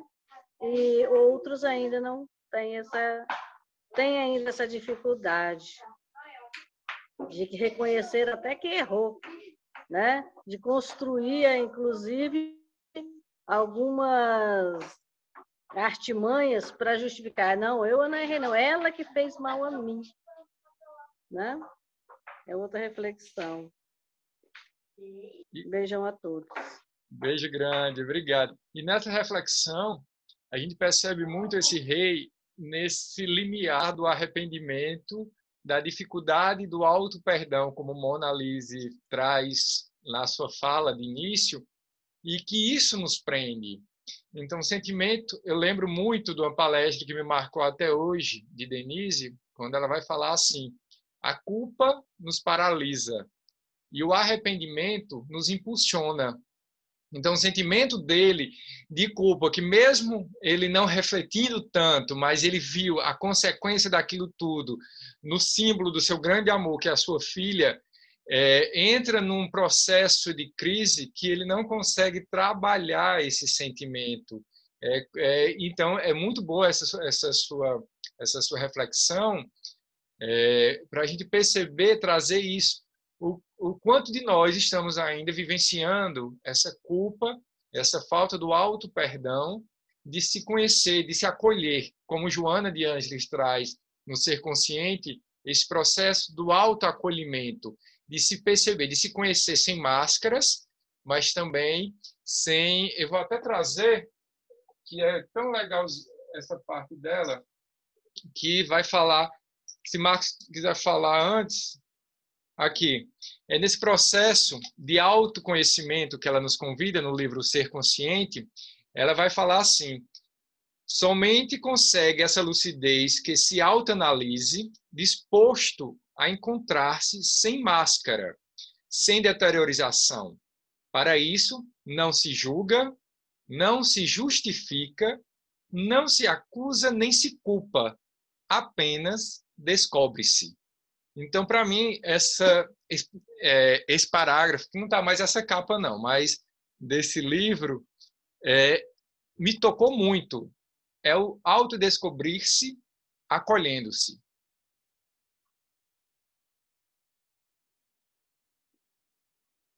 Uma coisa que me chamou a atenção no filme também, que já que a gente está falando do personagem do Stefano, é o ímpeto dele ganancioso, desde sua infância, né? Desde sua infância você percebe que ele é um espírito que vai se devotar a buscar alcançar coisas materiais, né? Então ele começa, né, no filme, ele começa querendo, eu quero o castelo, né? E sua vivência na vida o leva a até virar o serviçal do rei, até que ele vê uma oportunidade de se tornar o próprio rei. E aí, movido por essa ganância, por esse ímpeto ganancioso, isso o leva a resgatar, né, os laços com Malévola e enganá-la naquele instante. E o que me chama a atenção é no final do filme, quando ela carrega ele para a torre, e ela diz assim, ela dá um grito e diz assim: basta. Você vê que a intenção dela não é machucá-lo mais, não é magoá-lo mais, porque ela já o perdoou, ela já não quer mais ficar naquela batalha eterna. E aquele ímpeto de criança ainda o move. Então ele ainda tem o desejo de se vingar dela. E aí é o que leva ele a cair junto com ela da torre, né? Enfim, e o filme se encerra depois dali, né? A história com aquele personagem se encerra depois dali. E aí é até um recado para os pais, né? Para quem é pai, para quem é mãe, para quem vai ser pai, para quem vai ser mãe, de notar essas, vamos dizer assim, variações de caráter da criança no seu desenvolvimento. E às vezes a gente acha que coisas são coisas infantis, mas que o espírito imortal está ali falando, está ali se expressando, e os pais às vezes ignoram aqueles ímpetos, aquelas, né, essas variações de caráter que a gente pode chamar assim. Então, é algo que deve ser desenvolvido desde a infância, que leva até uma vida adulta mais plena ou não, de acordo com a marcha que os pais imprimem no desenvolvimento educacional da criança. Na educação, né, emocional, na educação formal mesmo, isso precisa ser direcionado. Então, a gente vê hoje, e acho que Rossandro fala muito sobre isso, que os pais às vezes não querem que os filhos sofram o que eles sofreram, e acaba que eles não formam os filhos como eles foram formados, né? E leva a dar muita liberdade, a dar muito espaço à criança, a oferecer a ele o espaço para ele, né, expandir essas emoções mais inferiores, mais inferiorizadas, ele acaba se tornando um adulto sem base, né? Acaba se tornando um adolescente ou adulto sem base. E aí a gente vê os abusos sendo cometidos na sociedade, vê crianças que se desenvolvem sem uma fortaleza emocional desenvolvida, né? E aí a gente vê aumento das doenças psicológicas, a gente vê aumento dos abusos e dos vícios, exatamente porque na educação os pais esquecem de se preocupar com, né, o caráter daquele espírito que está em suas mãos. E isso é muito importante para nós espíritas, porque nós temos essa consciência. Os espíritas têm essa consciência de que está diante de si, um espírito. Não é seu filho, não. Né? Não é seu filho, não pertence a você. É um diamante que precisa ser lapidado, e Deus está solicitando teu auxílio para lapidar aquele diamante. Né? É isso. Isso que Marcos fala é engraçado, porque muitos pais acham, as crianças elas vão dando sinais, né? As crianças, os adolescentes, eles vão dando sinais, e muitas vezes leva para o lado de, ele quer ser uma grande pessoa, né? Poderia ser, né? Eu quero ser dono do castelo porque porque é uma pessoa obstinada, né? Porque é uma pessoa guerreira, e não, muitas vezes acaba direcionando para outro caminho, né? Então, a gente vê que é muito importante ficar atento a isso. Aí a gente começa a ver a importância da evangelização, de como a gente passou por esse processo de evangelização e como a gente deve também incentivar cada vez mais que as pessoas também possam passar por isso, né? Porque se essa coisa não é tratada, não é falada logo desde cedo, vai o quê? Fossilizando no espírito, vai fossilizando naquela pessoa, e aí acontece isso, né? Porque aí, como o Marcos falou, a gente viu a trajetória dele todinha, que ele não conseguiu se modificar, né? E aí, Mona Lisa falou também, acho que a Mona Lisa falou da questão do arrependimento, Daniel também, essa questão do arrependimento que tem lá também na parte do evangelho da caridade com os criminosos, de que muitas vezes a gente não pode fazer por eles o que o Cristo fazia, ou seja, muitas vezes não, a gente não consegue, a gente não tem envergadura espiritual para isso ainda, mas as nossas preces são muito importantes nesses momentos. E as nossas preces, elas podem ser uma luz para despertar o arrependimento dessas criaturas, né? Então, a dificuldade de chegar a esse arrependimento justamente pela falta do autoconhecimento, do auto-perdão, né? E tem uma parte muito interessante que aí eu deixo para vocês relembrarem, lá no Céu e Inferno, que tem criminosos arrependidos, né? E traz depoimentos super emocionantes de criminosos que pouco tempo depois de terem desencarnados voltam através das reuniões mediúnicas e falam do seu remorso, do seu arrependimento, né? Porque alguns arrependimentos são despertados ainda nessa encarnação, outros logo após o desencarne, e outros ainda dura muito tempo, né? A questão da vingança, mas é uma parte do Céu e Inferno muito bonita que fala e que traz essa questão do arrependimento, e fala inclusive de como Deus os vê no caminho do arrependimento e lhes dá a oportunidade, dando a oportunidade inclusive de comunicar-se na reunião mediúnica. Então, a gente pode contribuir muito de diversas formas, né? Eu Isso. queria fazer um comentário. Por favor, Regina, seja bem-vinda desde já e com muita alegria. Pode falar. Boa noite. Entrei um pouquinho atrasado, porque eu tive dificuldade aqui na hora de... eu queria fazer, na verdade, 2 comentários, né? Esse filme, na verdade, é um dos filmes que eu mais gosto. Eu sou apaixonada por todos os filmes que são direcionados à criança e tudo mais. E eu tenho um filho de 13 anos e a gente sempre assiste, né? E os 2 comentários que eu queria fazer é sobre o que foi comentado, né? O primeiro momento é o momento da questão da ambição, né? Que ele desde pequeno, na verdade, a questão da escolha. Ele, na verdade, desde pequeno ele tinha o impulso da procura, né? Do buscar. Então, ele tinha aquela curiosidade, ele tinha aquela coisa da conquista, que na verdade é um sentimento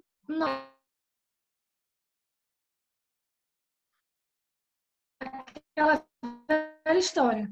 Ele foi criado num determinado meio, por determinadas pessoas, onde não necessariamente tinha que ser através da consciência, né? Através da conquista com caráter. E ele foi crescendo e vendo aquilo, vendo as pessoas conquistando com guerra, da forma como estava acessível para ele. E ele cresceu com isso. Mas ele sempre tinha aquele olhar para ela, né? Que era, na verdade, vivia em harmonia, o mundo deles vivia em plena harmonia, aquele reinado, né? E quando ele, pelo impulso do poder, ele vai e trai ela, né? E, na verdade, ele trai, mas se deveria ter feito isso. E o que é que eu entendo? O que eu ia falar é exatamente isso. Esse sentimento de querer, de poder ter, todo mundo tem direito, né? O que tem que ser entendido é que eu não necessariamente eu tenho que passar por cima dos outros, eu não necessariamente tenho que seguir o caminho mais fácil, entre aspas, porque aparentemente é mais fácil, mas a gente sabe que não é, para conseguir, né? Eu sempre digo isso. Ter dinheiro é um direito de todo mundo. Eu falo muito isso pro meu filho. Digo, ter dinheiro, querer ter o dinheiro é uma energia que ela foi criada porque ela é necessária. Tudo que a gente precisa para esse plano físico de terceira dimensão requer a energia de troca, no caso, o dinheiro. Se eu vou me alimentar, eu preciso, já que eu não me disponho a plantar, a produzir tudo que eu preciso, então eu preciso do dinheiro para me poder ter isso. Da mesma forma para me vestir, da mesma forma para mim aqui que mora em Teresina, no Piauí, que é um calor danado, tem um split dentro do quarto. Então, assim, são coisas que a gente tem que entender que são necessárias e que eu preciso do dinheiro. Mas eu não necessariamente tenho que usurpar os outros para conseguir o que eu quero. Também necessariamente não tenho que, meu Deus, me acabar, eu tenho que sofrer para ter tudo. Não.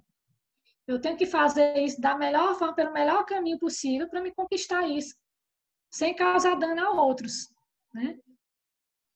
Que eu acho que deve ficar também essa reflexão, né? Que não necessariamente se querer ter as coisas, se querer possuir coisas, já que nós estamos falando de um mundo de 3 dimensões, que é o mundo que a gente ainda precisa disso, né?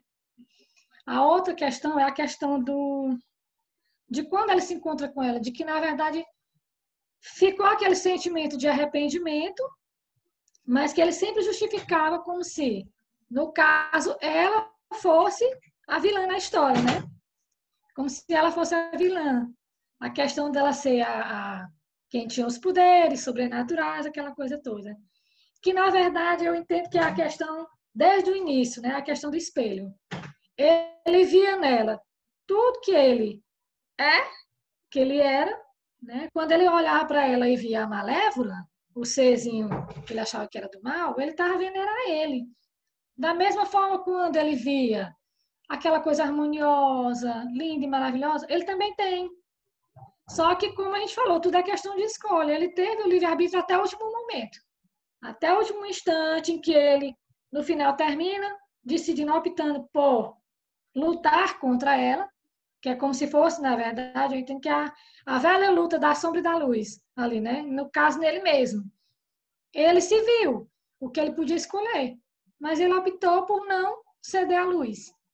né? Então, a gente está sempre nessa descoberta, né? Entre a luz e a sombra, que na verdade todo mundo tem. O que não, às vezes, não há compreensão é de que eu, tendo luz e sombra, eu tenho que entender que a luz tem que levar, eu tenho que levar a luz até a sombra, né? Para que ela seja clareada, para que ela consiga ver diferente. Então, vou ter sempre essa opção de ver esses dois aspectos. E vou ter sempre a opção de escolher. Então, eu queria colocar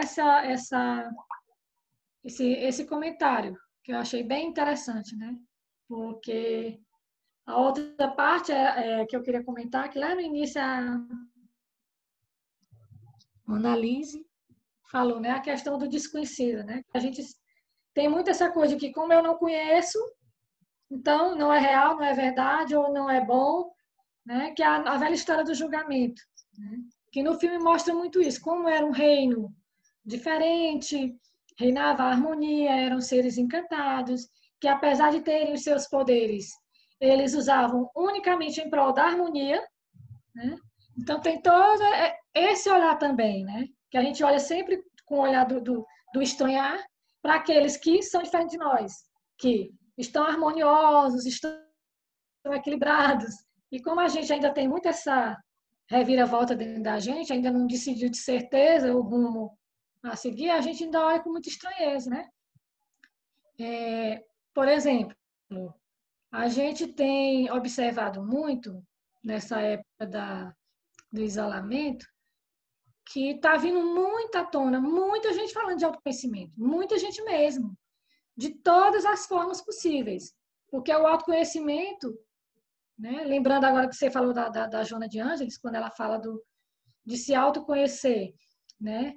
De você se autoconhecer. Quando cada um busca esse caminho, que a gente começa a olhar, cada um olhar para si mesmo e não olhar para o outro, porque o nome é autoconhecimento, é autodescoberta, tudo é de mim para comigo, né? Mas geralmente o nosso olhar é para fora, né? É de comparar o outro. Tipo, eu sei, aqui no livrinho bonitinho, que vamos dizer assim, o passo a passo que Jesus ensinou, né? Tutorial que ele veio deixar para a gente. Sei passo a passo.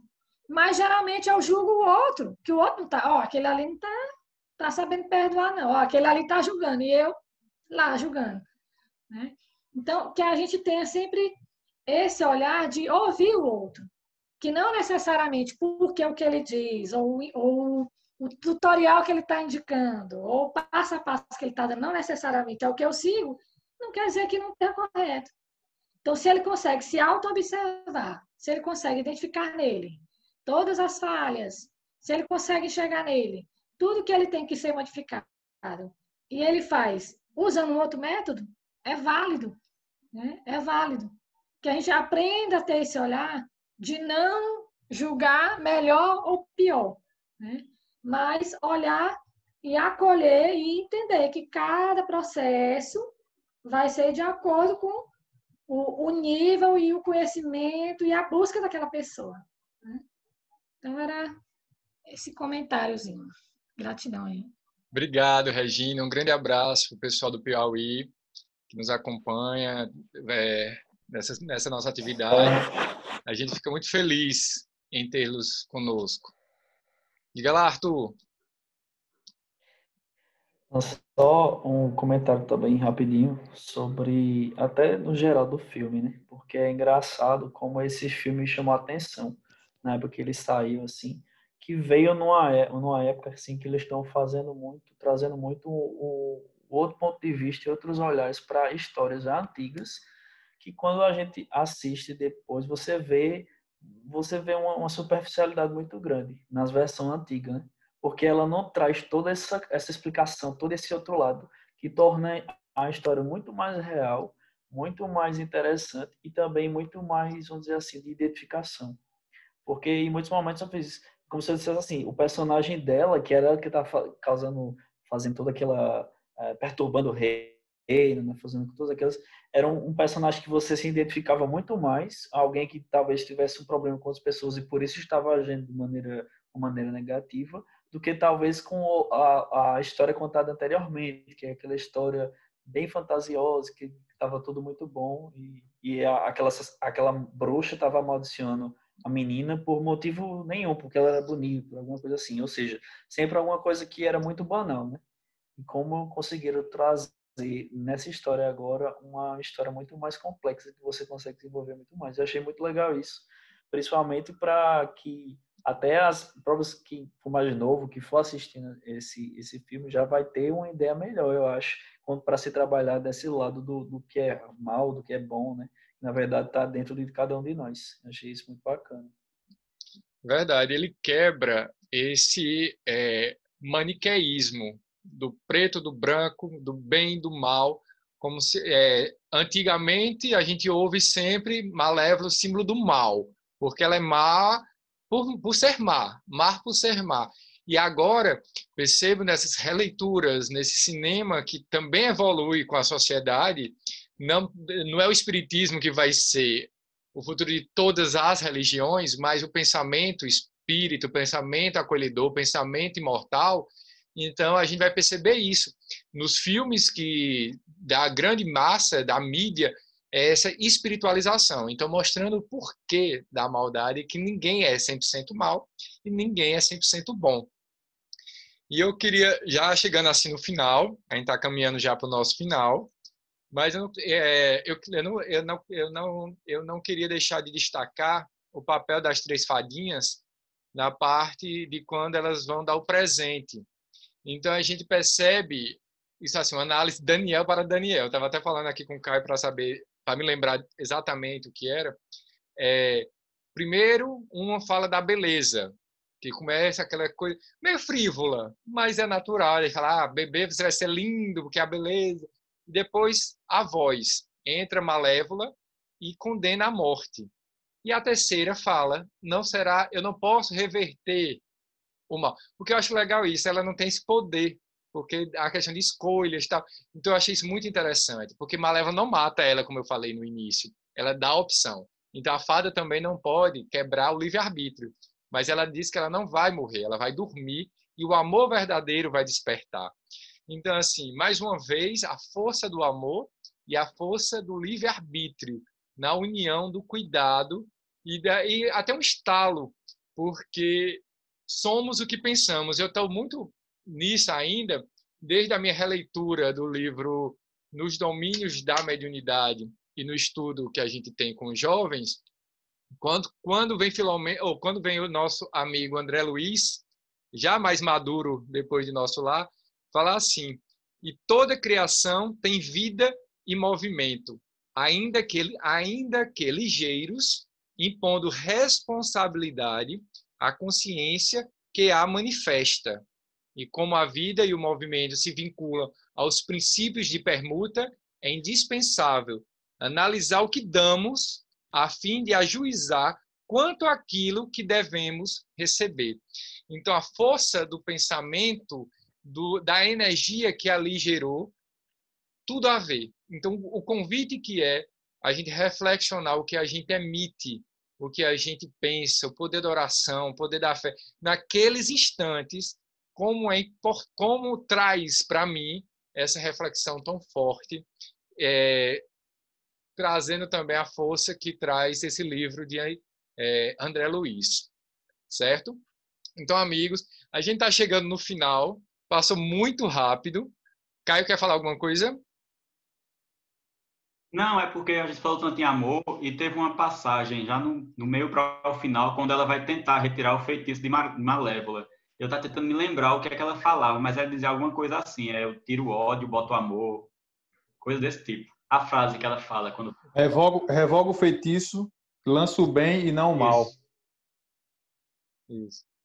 Então, assim, chegando ao final, foi muito bom, mais um Cine Debate, show de bola. Iremos gravar, estamos gravando e botar no YouTube, então podem divulgar mais na frente. A gente vão lá vendo lá no MIEP Jovem, que a gente divulga. A gente só está terminando as edições para lançar no canal da AME, certo? E eu queria pedir aos meus 3 amigos, queridos, convidados, para as considerações breves, finais, o que vocês quiserem passar aqui em 2 minutinhos para quem está nos ouvindo hoje e para aqueles que irão nos ouvir no canal da AME. Então, vamos começar pela ordem que a gente teve. Então, vamos começar com Denis, depois Mona e depois Marcos. E eu nem volto. Já finaliza com Denis fazendo a nossa prece final. Então, de antemão, uma boa noite a todos. Gratidão imensa à participação, a cada fala, por estarem conosco em vibração. Aquele sempre pensamento que eu repito, o pensamento vai onde quer. Então, sentir vocês, através dessa energia, desse pensamento com Jesus, mesmo a gente achando que estamos muito distantes por estarmos virtuais, mas sentimos o coração bater, o amor pulsante, quando a gente vai falar da mensagem do Cristo e principalmente dessa doutrina consoladora que abraçamos e que tanto nos faz feliz e, como diz Mona, dando tudo graça, porque tudo é uma oportunidade de crescimento e graças a Deus temos essa doutrina maravilhosa, consoladora. Então, boa noite a todos, espero vocês no nosso próximo encontro, daqui a 15 dias. Acompanhem na página do MIEP Jovem, que lá tem as informações e seguindo a nossa programação até o final do ano. Então, sintam-se abraçados fraternalmente, em nome da AME, em nome do MIEP Jovem, e passa a palavra para Denis. Daniel falou aí no finalzinho das 3 fadinhas lá, e eu lembrei, assim, bem rapidamente, que a espiritualidade é muito sábia, né? E mesmo a Aurora ficando ali com elas, mas, na verdade, quem teve todo aquele vínculo mais forte de educação, de tudo, né? Foi Malévola. Então, nada por acaso, como falamos. E aí eu queria finalizar com a mensagem que eu disse que tinha separado, que se chama auto-perdão. O auto-perdão é condição essencial para a cura do corpo e da alma. Ninguém está isento das culpas naturais dos caminhos evolutivos. Todos caem, levantam-se e recomeçam, buscando acertar mais e mais. Nesse processo de nada adianta a autopunição perante as faltas, ou as lamentações improdutivas carregadas de vitimismo e comiseração pessoal. Muitos filhos de Deus permanecem em julgamento impiedoso de si mesmo, elencando faltas e defeitos, dificuldades e frustrações, mantendo-se prisioneiros desse estado de inconformismo. A estes, o simples fato de se julgarem culpados e assumirem a culpa lhes basta, e com isso permanecem distantes da introspecção sadia que lhes possibilitaria libertação. De nada adianta automartirizar-se nos caminhos do progresso sem se comprometer com a reparação da falta perante o amor e a reconstrução do bem. A criatura só se liberta das algemas interiores através do auto-perdão generoso, quando se conhece falível e também humano e acolhe com humildade a necessidade do recomeço, buscando a reparação do mal pela afirmação do bem. Onde ontem houve ausência, hoje há de haver presença. Onde houve falta, há de haver abundância. Olha com amorosidade para a tua alma e, sem desdenhar tuas responsabilidades, aceita que o caminho do autoencontro é o do amor e não da dor, necessariamente, abrigando em tua alma o autoacolhimento, essencialmente misericordioso e responsável, assim como Deus olha para ti. É uma mensagem de Dias da Cruz, Pílulas de Esperança, por Andrei Moreira, e fica meu agradecimento por esse compartilhamento aqui de reflexões tão importantes para a gente levar para a nossa vida, né? Agradeço a Daniel, agradeço mais uma vez Mona Lisa e Marcos, né, por somar essas ideias e a gente, com certeza, sairmos de mais essa experiência de encontro com reflexões importantes para sermos cada vez melhores, cada dia melhores. Obrigado, Daniel. Obrigado a todos. E só bem rapidinho, assim que acabar a prece, abram os vídeos para a gente tirar uma foto, né, fazer um print para a gente registrar essa tarde tão especial. Não saiam depois da prece, abram os vídeos. Mas, Mona Lisa... Gente, primeiramente eu queria agradecer demais esse momento, essa conversa, esse debate. A gente cresce tanto, um filme de quase 2 horas se torna o mundo inteiro de debate e debate tanta coisa. Então, muito obrigada, principalmente por estar com amigos queridos que eu amo tanto. E a mensagem que eu gostaria de deixar é a palavrinha tão pequenininha e tão forte, que ela é o começo, o meio e fim das nossas vidas e eternamente vai estar, que é o amor. Então, assim, Mona Lisa, vocês falaram tantas coisas, falaram de livros, etc. Eu preciso me autoconhecer, minha reforma íntima, o que é que eu faço? Eu acho que tudo que a gente precisa fazer, primeiramente, é amar. Então, nenhuma palavra, nenhum debate vai ser tão importante quanto a maior mensagem desse filme, que é o amor. E é o amor vivenciado, é experienciar o amor. Mais do que estudar, mas experienciar. Então, se tiver qualquer dúvida na vida, por onde começar, o que fazer em qualquer situação, que a gente se pergunte o que é que o amor faria, porque Jesus é amor. Então, que a gente busque experienciar Jesus, experienciar Deus em cada segundo da nossa vida, que é experienciar o amor.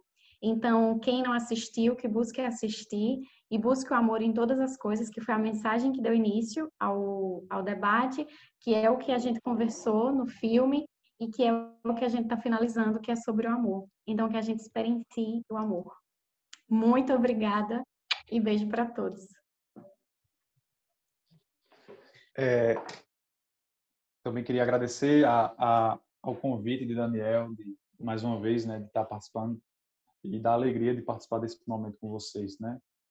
Eu aprendo muito também ouvindo, cada um falando, cada um contribuindo.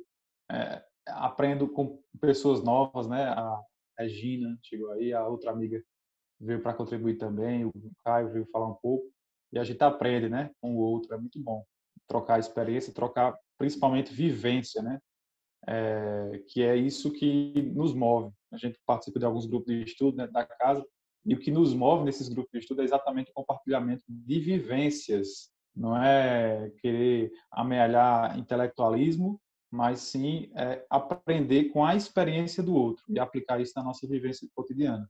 Isso é muito bom. A gente, quando troca isso, a gente permite essa troca, a gente acaba evoluindo, acaba se enriquecendo de bons sentimentos. E é isso que eu quero deixar, né, como mensagem final, que a gente possa sempre buscar se melhorar, tá bom? Minha mãe está aí, ela é prova viva que a criatura que eu sou, angelical, que ela conhece bem, né? Aí esse é o recado que a gente dá para todo mundo, que o amor transforma e a maior revolução que a gente pode fazer na vida da gente, ela vai acontecer através do amor, não vai ser outro tipo de revolução. Ela só vai se dar através do amor, tá bom? Então, um abraço em todos vocês. Fiquem com Deus. Aqueles que se sentirem à vontade podem fechar os olhos para a nossa prece. O amor cobre multidão de pecados. Foi assim que nos ensinaste, Senhor. Ajuda-nos a introjetar essa mensagem. Ajuda-nos a introjetar todas essas reflexões para que tenhamos uma vida, a vida que disseste, em abundância. Uma vida plena, uma vida digna, uma vida que a gente possa dizer que valeu a pena. Que demos um passo a mais no nosso caminhar espiritual. Obrigado por esta oportunidade, por estarmos aqui reunidos, por todas essas pessoas que estão aqui, todas essas energias trocadas. Obrigado, Senhor, pela oportunidade de trabalho no bem, pelas reflexões que ouvimos e que a gente possa colocar em prática no nosso dia a dia, refletir sempre e a cada dia nas nossas ações, nas nossas atitudes, nos nossos pensamentos, para que possamos transformar-nos em pessoas, em espíritos melhores. Obrigado por tudo que temos, por todas as nossas condições físicas, materiais, psicológicas. Fortalece a nossa fé, que os nossos amigos espirituais estejam conosco, nos intuindo, nos guiando para o caminho do bem, Senhor. Abençoa cada lar aqui representado, cada família, e que possamos ter uma semana abençoada e que nesta noite possamos reenergizarmos-nos com o Teu Evangelho, com a Tua Palavra, com o Teu amor, com a Tua paz. Fica conosco hoje e sempre. Que assim seja.